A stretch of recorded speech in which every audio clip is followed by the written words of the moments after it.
Pakistan Peoples Party Larkana division का एक अहम इजलास डिवीजन सदर मीर एजाज हुसैन जकरानी की सदारत में दस्तगीर हाउस बंगल दीरू में मुनक्किद हुआ।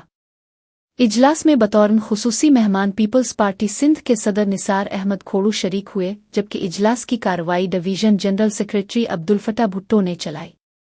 इजलास में पीपल्स पार्टी जिला कंबर शहदादकोट के सदर हाजी कमरुद्दीन गोपांग, जिलाई general secretary Ghulam Muhammad Israni, divisional information secretary Faraz Imtiaz Shaikh, जिलाई information secretary doctor Niaz Ahmed Chandio के अलावा डिवीजन और जिला के सुदूर जनरल सेक्रेटरीज और इंफॉर्मेशन सेक्रेटरीज ने शिरकत की।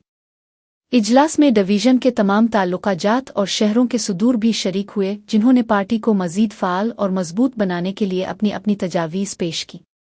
इस मौके पर जोर दिया गया कि chairman Pakistan Peoples Party Bilawal Bhutto Zardari की क़ियादत में पार्टी को मजीद मजबूत और मुनज़्ज़म किया जाए। इजलास में यह भी फैसला किया गया कि पार्टी के पैगाम और पॉलिसियों को बेहतर अंदाज में अवाम तक पहुँचाया जाए। इस मकसद के लिए इंफॉर्मेशन और मीडिया विंग को मजीद फ़ाल, मजबूत और मुअस्सिर बनाने पर जोर दिया गया ताकि पार्टी की जिदोजहद और अवामी खिदमात को वसी पैमाने पर उजागर किया जा सके।